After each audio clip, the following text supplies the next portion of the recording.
Le ciel de Dieu n'est pas le ciel des astronomes. Pour les astronomes, le ciel est l'espace physique. Ce sont les étoiles, les planètes, les galaxies, les lois physiques, le mécanisme de l'univers. C'est une réalité matérielle, quantifiable, observable, décrite par la science, sans être un lieu théologique. Dans la Bible et la tradition chrétienne, le ciel est d'abord le domaine de Dieu, son règne, sa présence souveraine, souvent présenté comme une manière d'être, plus que comme une adresse géographique. On dit alors que le ciel de Dieu est un ordre de communion avec lui, une réalité spirituelle et eschatologique qui dépasse l'espace et le temps, même si de façon imagée, elle est parfois représentée comme un lieu de au-delà. Les chrétiens peuvent regarder le ciel des astronomes comme un reflet de la gloire de Dieu, par la création, l'ordre et la beauté, mais ils ne doivent pas confondre la chambre à coucher de Dieu avec les galaxies observées au télescope. En ce sens, l'expression "le ciel de Dieu n'est pas le ciel des astronomes" peut devenir une belle formule pour dire que Dieu n'est pas enfermé dans l'espace, mais présent dans l'être, dans l'amour et dans l'éternité. Le ciel des astronomes, c'est l'univers physique. Du point de vue scientifique, le ciel est l'ensemble des corps célestes et des lois qui régissent l'espace-temps. C'est un espace objectif, mesurable, décrivable par les mathématiques et observé par les instruments. Rien n'y implique automatiquement la présence d'un Dieu, même si beaucoup de savants y voient un ordre, une beauté, une harmonie qui les incline à la contemplation. Ce ciel est donc externe. Il est là-haut, observé, vu du dehors. Il est immanent, c'est-à-dire qu'il fonctionne selon des lois physiques internes. Il est indifférent en lui-même. Il ne parle pas, c'est l'homme qui y prête sens. Dans cette perspective, le ciel est un objet. On peut en parler comme un décor d'un système, d'un laboratoire immense. Deuxièmement, le ciel de Dieu, c'est le domaine de son règne. En théologie biblique et dans les Saintes Écritures, le ciel n'est pas d'abord un espace, mais le domaine de la souveraineté de Dieu. Dans l'Ancien Testament, on dit par exemple « Les cieux sont les cieux du Seigneur, mais la terre, il l'a donnée aux humains » selon le psaume 115, verset 16. Le ciel est ici le lieu de la présence et de la majesté de Dieu, tandis que la terre est le théâtre de l'histoire humaine. Dans le Nouveau Testament, Jésus parle du royaume des cieux. Ce n'est pas un lieu géographique, mais un ordre de réalité, une façon d'être dans la volonté de Dieu. Paul affirme que notre cité est dans les cieux, selon Philippiens 3, verset 20, ce qui désigne une orientation de l'existence, un horizon de justice, de paix et de communion avec Dieu. Ainsi, le ciel de Dieu peut être vu comme le règne de Dieu exercé sur toute chose, la plénitude de sa présence, où il n'y a plus de voile ni de distance. C'est l'accomplissement des promesses, où les pleurs sont essuyés, la mort vaincue et les cœurs transformés. Ce ciel-là n'est pas localisé dans l'espace, mais constitue un ordre de relation avec Dieu et avec l'homme, et aussi avec toute la création. Troisièmement, quand on dit le ciel de Dieu n'est pas le ciel des astronomes, il ne s'agit pas de rejeter la science, mais de refuser une confusion de registres. On peut dire en même temps que le ciel observable est l'œuvre de Dieu, un reflet de sa sagesse, de sa puissance, de sa beauté. Que le ciel de Dieu est sa rencontre avec l'homme, bien au-delà de la simple géographie cosmique.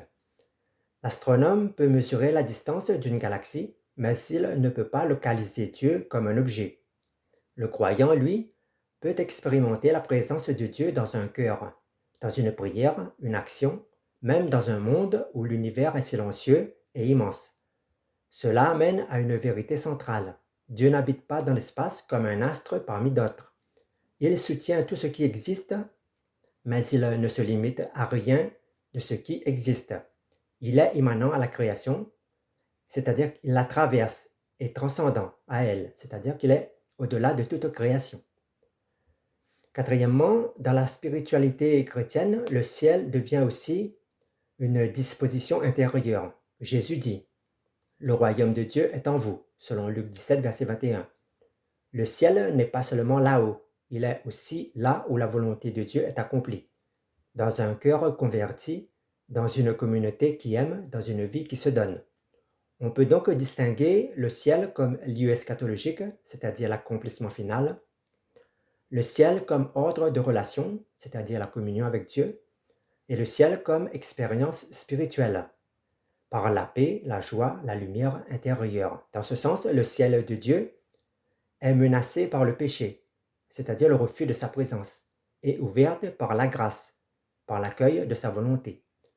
L'astronome peut scruter le cosmos, mais seul le croyant dans la foi peut expérimenter ce ciel-là, comme un avant-goût de l'éternité.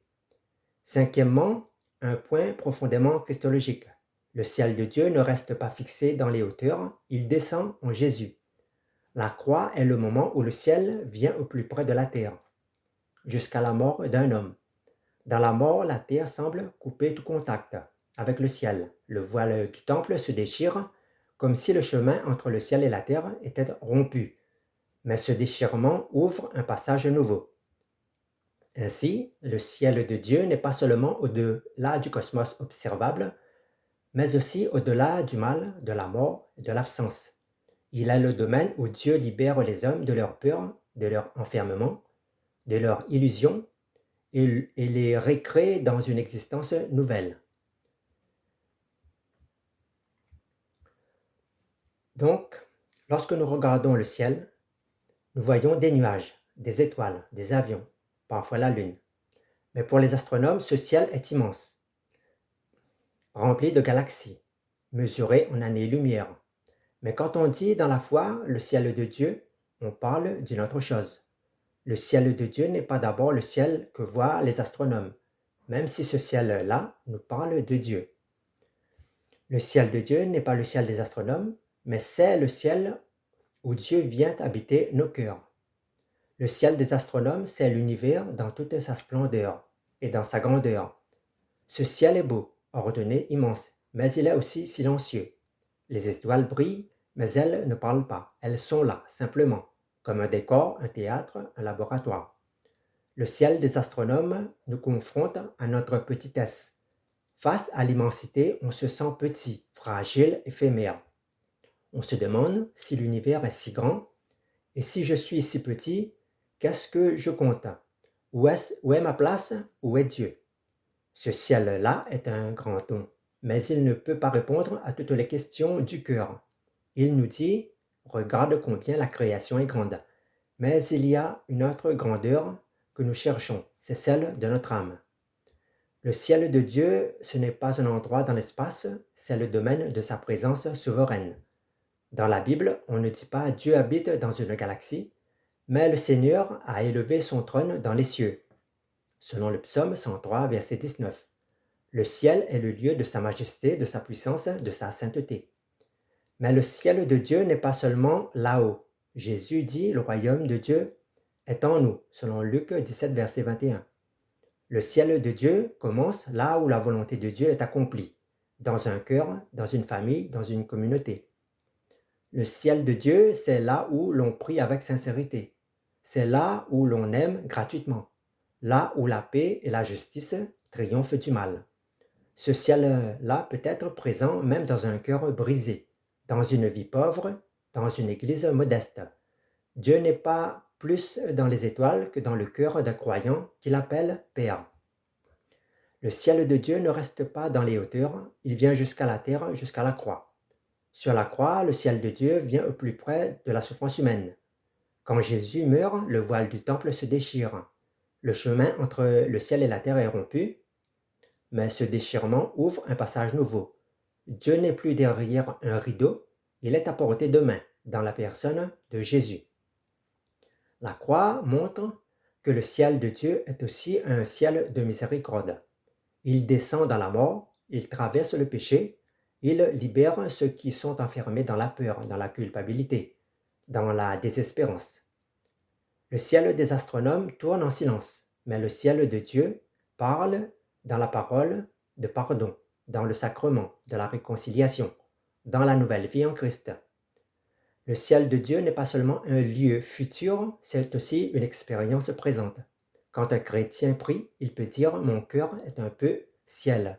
Quand une communauté se réunit dans la fraternité, elle peut dire « Nous sommes un avant-goût de ce ciel ».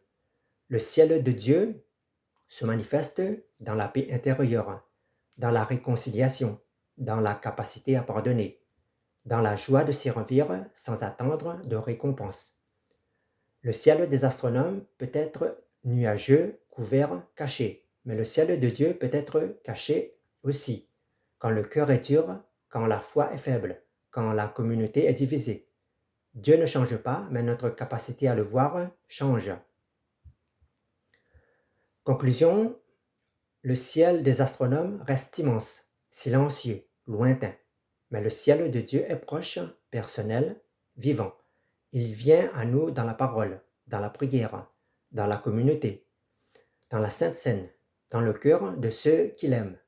Quand le ciel de Dieu ne reste pas pour nous une image lointaine, mais devienne une réalité quotidienne, un cœur purifié, une vie orientée vers Dieu, une communauté qui reflète un peu ce ciel, et que les astronomes puissent contempler les étoiles, mais que nous, notre foi, que nous puissions contempler le Dieu qui est le maître de ces étoiles et qui pourtant a choisi de venir habiter dans notre cœur. Que le Seigneur nous bénisse et nous élève dans sa parole.